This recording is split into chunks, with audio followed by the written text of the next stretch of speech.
Welcome to Shelf Help, a channel dedicated to talking to the void about whatever book I happen to be reading. I'm your host, the reader. The following review will contain spoilers.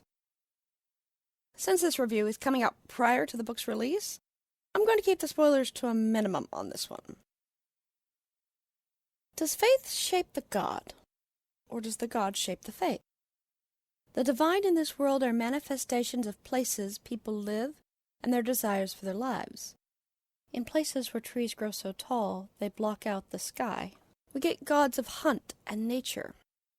In other places, the divine is narrower, almost indistinguishable from their human followers, with small domains like forge and hearth.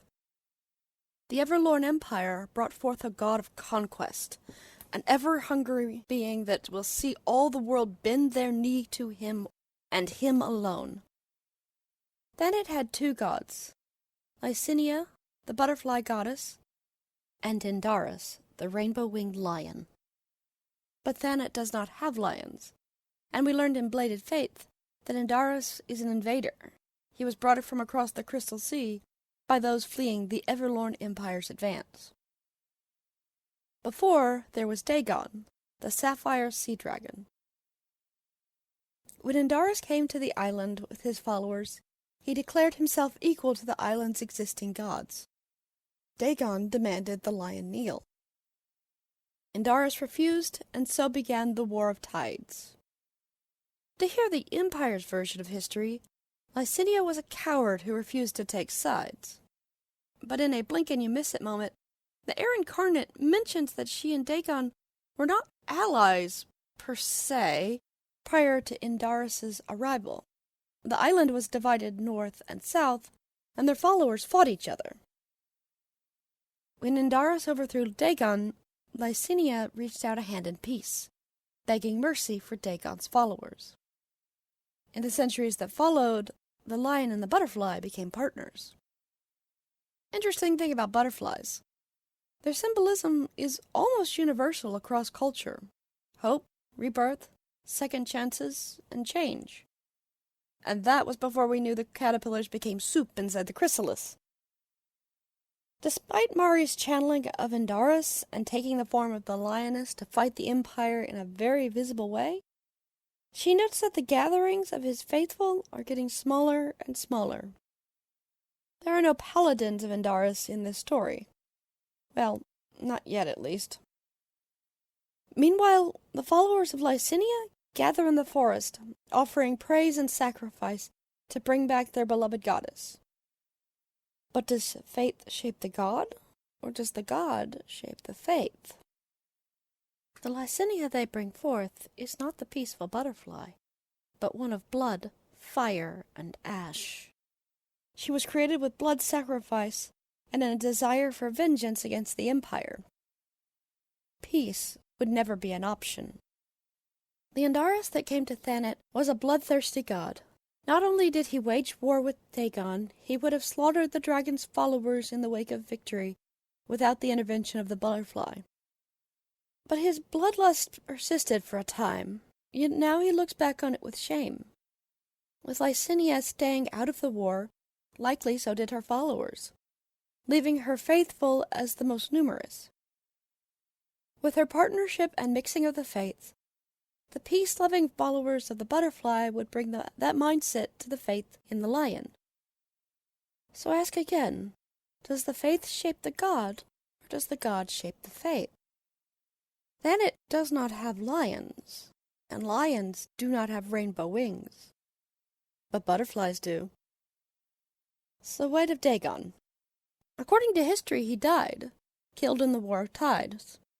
His followers have been executed and exiled. His worship confined to the most rural parts of the island, but they never stopped worshipping him. It's been hundreds of years, and he's still missing. But faith and time are powerful. And the Vagrant? 40 people have died having faith he could free them from the Empire, turning man into God. And as Cyrus continues his crusade, carving a bloody crown into every kill, belief grows. But he also never asked to be made into a god, and he's rightfully pissed off about it. and it leads him to question how much of his body and mind are still his own. When he kills a random imperial guard, the god compels him to cut the bloody crown.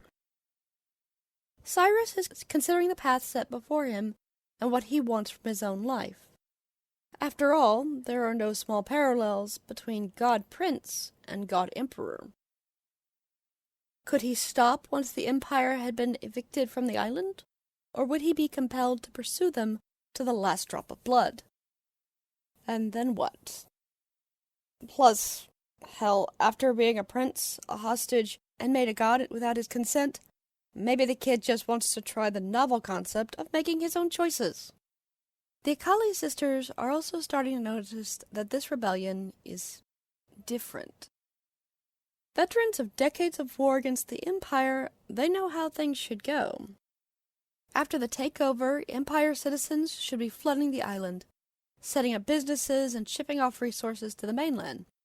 They should be tearing down churches and rebuilding their own, and adding language centers to instill the Empire's values in the next generation.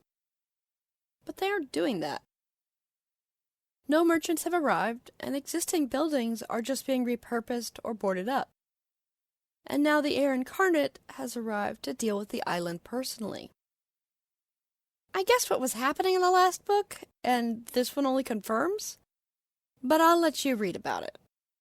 Mari is the God Whisperer, with the ability to be the voice of dead gods. She is also an empath and going through what a lot of empaths feel. Burnout. Being the comfort for so many others without having a shoulder to lean on themselves. It's easy to see her as a rock, with her ability to take the form of the lioness and speak with the voice of gods. And she's more likely to plaster on a smile than tell someone she needs a hug too. Fierce and compassionate, Mari is my personal favorite character, and I really want to see her happy. As for Stacia, Daddy's been keeping secrets, and she is going to be so mad when she finds out. Good thing she finally tied the knot with her longtime girlfriend. I'm sure nothing will happen in the next book that ruins their happiness. But the truly interesting dynamic of this story is between Sinchi, Soma, and Kells. Sinchi is the Anointed One, head of the church for the Empire for the island, and charged with the conversion of the people. She is the daughter of a god incarnate, but not a favored child. She's had to work hard to reach where she is. Well, according to her anyway. I'm not sure how reliable a narrator she really is. She wants to be the next god incarnate, and she's perfectly happy to kill anyone who gets in her way. Soma is Sinchi's personal paragon.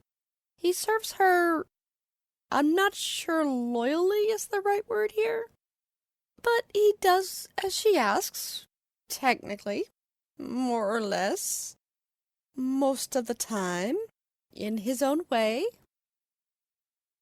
He's kind of an enigma, following Sinchi around and eavesdropping where he probably should not. But she trusts him slightly more than anyone else. Look, it's very clear the guy has his own agenda, and I'm not going to tell you what it is. Kells has had a journey with her faith. First a paladin of Lycinia, then she gave up her faith after the goddess's death. Her uncle urged her back into the fold, and then she joined the rebellion under the moniker of Doubt. When the cult raises the Lycinia of fire and blood, she believes again, only to watch her goddess die a second time. And then Sinchi reaches out and tells her the deeper history of the island, and the future that could have been hers if Cyrus's ancestors had not brought the lion god to their shores. The Anointed One offers her power, to make her a paragon, but not one of the Empire, of Dagon. In exchange, Kells will help her overthrow the heir incarnate so that Sinchi can supplant her half-brother, and in return, as God incarnate, Sinchi will return what was stolen to Kells, and she will have no further need for the island. I'm just going to say that Sinchi should consider a life as a bridge seller. This goes on my top shelf, right next to Blade of Faith. This is a slow-burning horror of what the Empire is planning, and if the heroes will realize it in time to stop them. It's also an interesting thought on what it means to be divine. While mortals turn to the gods for advice, the way they perceive the gods also changes them. And the more faithful a god has, the more powerful they become. Even with the shallow prayers the god incarnate receives from the conquered at the point of a sword, it's still a lot of prayer. On the other hand, we see gods with small groups of devout followers who can bend the very nature of the divine. With both of these things being true, what does it mean for Cyrus, and who he wants to be, and how much to say he has in his own future? Thank you for your time. I know everyone's mileage will vary, so feel free to leave your thoughts.